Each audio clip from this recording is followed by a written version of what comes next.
Hello and welcome to this video about chemical reactions and energy, and that is just what we're going to talk about, chemical reactions and energy. We're going to look at what it means for a chemical reaction to be an exergonic one or an endergonic one. What do those things mean? First, I'd like you to look at all these pictures and see if you can think about what is similar about all the different chemical reactions that are going on in each one of these pictures. Pause for just a minute, see if you can figure it out. In every one of these pictures, energy is being released, either in the form of heat, or in the form of light, or sometimes in the form of both of them. Here, energy is being released in the form of light, and light here. This is heat and light, obviously, heat and light. Here, energy is being released in the form of heat. And here, this chemical reaction in this organism is releasing energy as light. We call a chemical reaction where energy is released exergonic. Exer, going out. An exergonic reaction happens when the activation required to break the original bonds of the reactants is less than the energy released when the new bonds form. And you can see this relationship on this graph.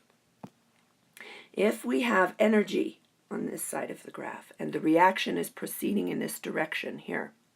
We start with our reactants. The energy proceeds and gives us products that have a lower energy level than our reactants. Oftentimes, there is an activation energy required for a reaction. It's a little bit of energy that needs to be put in to break those bonds of the reactants so that we can then have energy being right from here to here is where our energy is being released, and then we get our products in the end. This energy that's being released, the amount between the difference between the reactants and the energy of the products, is given off in an exergonic reaction as either heat or light.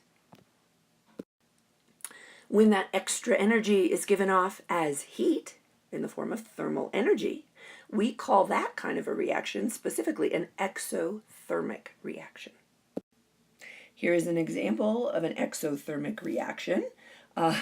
Most of the electricity in the United States is produced by burning coal, and that is very exothermic. A lot of extra energy is given off in the form of heat or thermal energy.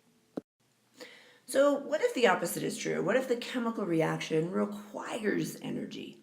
We call this kind of a reaction an endergonic reaction. Ender, meaning it's coming in. The energy is going to be absorbed. It's going to be taken in by the reaction. It's going to be required by the reaction. Energy for an endergonic reaction can be absorbed in the form of light, heat, or electricity. And here we have a graph showing that process of an endergonic reaction. We have our reactants here, and they are requiring energy in order to produce products. So this is an uphill reaction. We start with low energy and end up with high because we're taking in energy.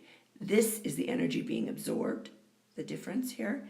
And notice the activation energy is really great because not only do the reactants need to absorb all of this energy, they need to absorb a little bit more for the reaction to proceed.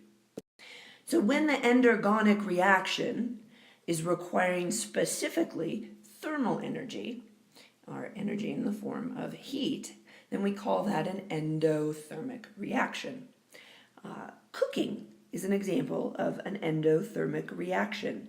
It requires the addition of thermal energy to bring about chemical changes in the food. And when baking something that has baking soda in it, the addition of heat, this endothermic reaction, is going to cause that baking soda to break down into sodium bicarbonate and carbon dioxide gas and water vapor. There, now I just balanced our reaction. We have the same number of atoms on the left side for each of the different atoms as we do on the right side. This is an endothermic reaction, and as these two products are released in the form of gas, they form tiny little pockets of air in the dough, and we get puffed up baked goods, whether it's cookies or muffins or cakes, it allows them to rise. That's how this works as a leavening agent. So for all chemical reactions, it is important to remember energy is always conserved. Energy is not created and it is not destroyed, but the total energy within a closed system will remain constant. So whether we are talking about an exergonic reaction, where we could consider this a downhill reaction, we're going from high energy to low energy, energy is being given off or released, or if we're talking about an endergonic reaction, an uphill reaction, where we're putting energy into the system, the overall total energy is conserved. And how is that possible? If we look at our exergonic reactions or downhill reactions, the chemical energy of the reactants is going to be equal to the chemical energy of the products plus whatever energy was given off and released during that reaction. And you can see how this is true. This is going to be equal to the loss of energy plus whatever base level energy is contained within those products themselves.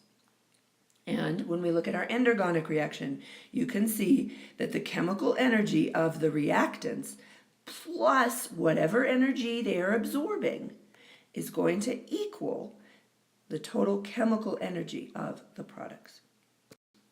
Some advanced ideas. Mammals are what we call endotherms. Endotherms have internal processes that maintain a constant body temperature.